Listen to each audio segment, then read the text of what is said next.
The first thing I noticed wasn't Marcus's voice. It was his confidence. That easy, performative charm he wore like a tailored suit. He stood before the judge, spinning lies with a smile, calling me dishonest, a fraud, someone who'd fabricated military service to manipulate our father's will. I didn't move, didn't blink. I sat perfectly still, hands folded on the table, watching him the way I would a target under surveillance. Silence is stronger than outrage. Across from me, David Cole adjusted his tie. Calm. Precise.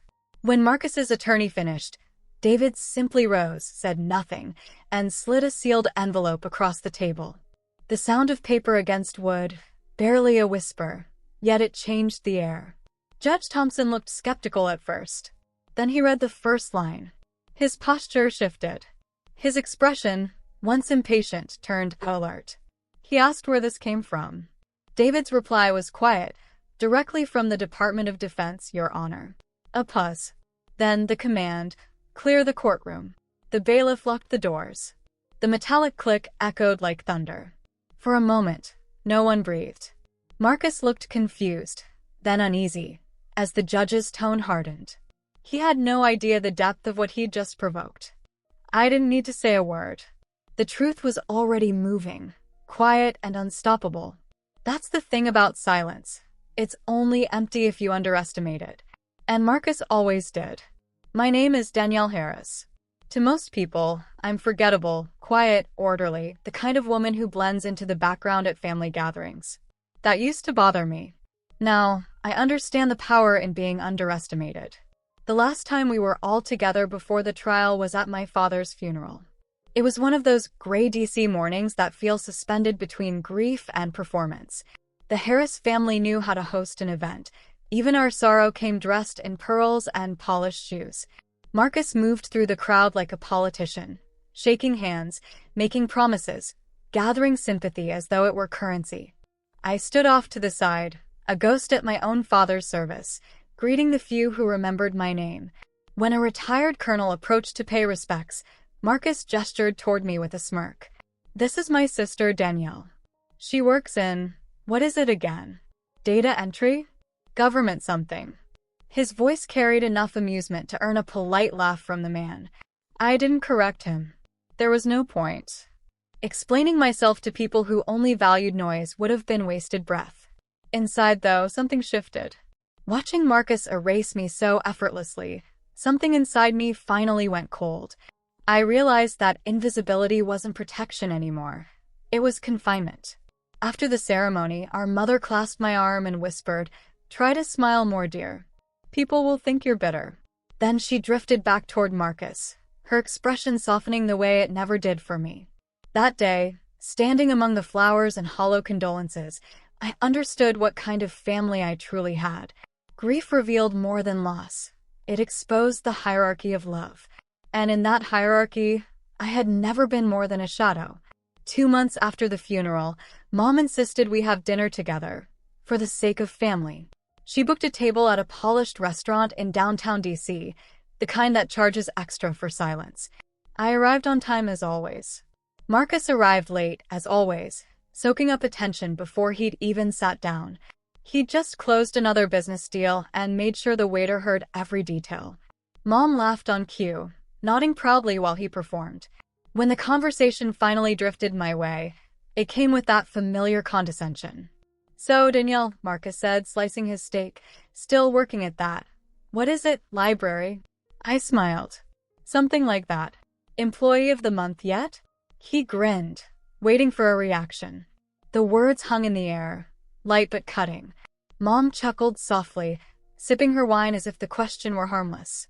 To them, I was harmless, an afterthought with a government badge and no ambition worth mentioning.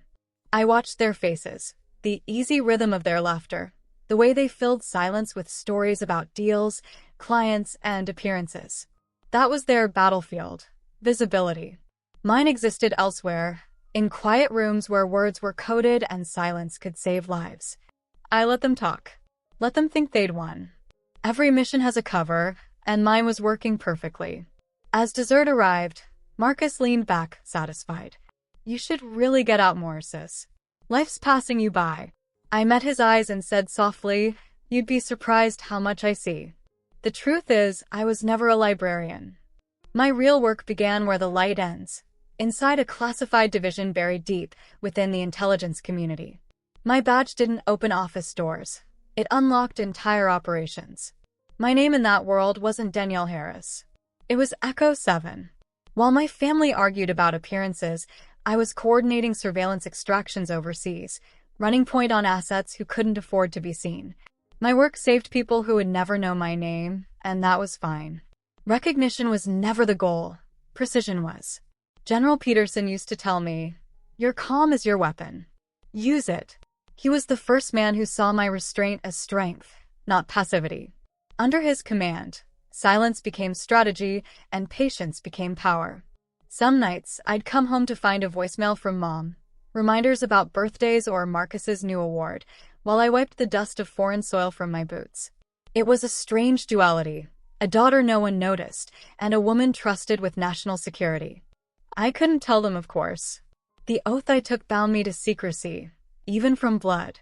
And over time, the silence stopped feeling like sacrifice. It felt like protection. My real world was one of encrypted channels, redacted briefings, and names that vanished after every mission. It was dangerous, yes, but honest. Everyone knew their role, and no one pretended to be more than they were. In that world, my judgment wasn't questioned. It was mission critical. My orders carried weight. My decisions saved lives. So when Marcus called me invisible, he wasn't wrong. He just didn't understand that invisibility was my design. My father was the only one who ever saw through the disguise. He never asked what I really did, but he knew it was more than paperwork. When he drafted his will, he left Marcus the house, the cars, and the spotlight, everything he thought his son needed to stay comfortable.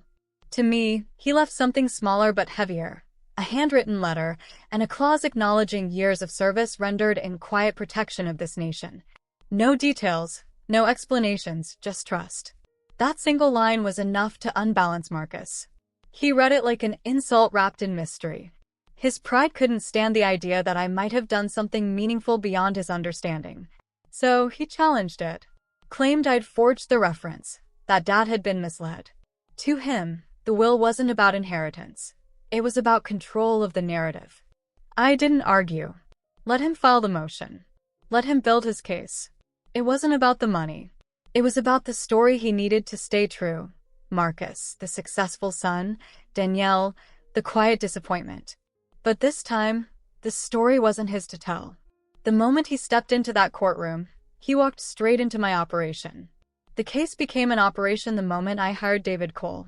Former military counsel. Steady voice, razor focus. He understood strategy the way others understood emotion. I didn't need comfort, I needed precision. We met in his office late one evening, fluorescent lights humming above us. Files, statements, and depositions were spread out like a tactical map. "He's emotional," David said, tapping Marcus's affidavit. "He'll overreach. That's your opening." I nodded. Then we let him. "This isn't emotional," I told him later. "It's tactical. Don't win the fight. Redefine the battlefield." Every move had to be calculated. The sealed verification letter from the Department of Defense had to arrive at the right moment. Too early, and Marcus would adapt. Too late, and the judge might dismiss. Timing was everything. I studied Marcus's behavior through old recordings and family footage. His tells, his vanity, the cadence of his speech when he lied. The same analysis I used for foreign targets now applied to my own brother. David handled the filings. I managed the silence. Together, we built a narrative sturdy enough to hold under pressure, but quiet enough to draw no attention until it was too late. By the time the hearing was scheduled, every piece was in motion. Marcus thought it was a family dispute. I treated it like an extraction mission. And he was already marked for capture, he just didn't know it yet. The courtroom smelled of polished wood and ego. Marcus stood at the witness stand, rehearsed and radiant, playing the victim of a supposed family betrayal. His voice filled the room, smooth as ever, describing how I'd fabricated service records to steal our father's approval. Every word designed for impact, every pause perfectly placed for pity. I watched him the way I'd watched insurgents bluff through interrogation. Too confident, too loud. The bait was taken. The trap was sprung. David Cole sat beside me, his expression unreadable. When Marcus finished, David rose with that same unshakable calm. "Your Honor," he said, sliding a sealed envelope forward. "This document was transmitted directly from the Department of Defense. Classified clearance level, verified chain of custody." The judge's brow lifted. He broke the seal, reading the first lines aloud only to himself. The shift was instant, boredom replaced by something sharper. His eyes flicked from the page to me, then to Marcus. "Mr. Harris," Judge Thompson said slowly, "do you understand the implications of your accusation?" Marcus laughed, uncertain. "I think I do, Your Honor." "No," the judge replied, voice dropping an octave. "You do not." He signaled the bailiff. "Clear the courtroom." Effective immediately, the heavy locks engaged with a metallic thud. Every echo carried weight. Even Marcus's attorney looked uneasy now. Judge Thompson continued, deliberate and cold. "This case involves matters of national security. Any further discussion of the contents of this document would constitute a federal offense." The color drained from Marcus's confidence. He stammered something about misunderstanding, but the judge cut him off. "You didn't misunderstand, Mr. Harris. You attempted to expose a protected operative." Silence fell, the kind that erases sound itself. David leaned toward me and whispered, "It's done." I remained still. I'd imagined this moment 100 ways, his collapse, my vindication, but when it came, I felt nothing. No triumph. No satisfaction. Just quiet confirmation that the operation had succeeded. Marcus's voice cracked as he pleaded for clarification, but the judge had already turned away. In that sealed courtroom, with every eye forced to see what had always been hidden, the truth stood on its own. I didn't have to defend myself. The truth did that for me. Their entire world had been publicly dismantled, and I didn't have to say a word. When the session ended, the sound of shuffling papers was the only movement left in the room. Marcus stood frozen, the confidence stripped from his face. The U.S. Marshals moved in quietly, their presence calm but absolute. He turned toward me, searching for recognition, maybe mercy. I offered neither. It was like looking at a stranger whose story I once knew. Judge Thompson's orders were clear. Marcus would be held for further investigation, attempted exposure of classified material. His own ambition had become evidence.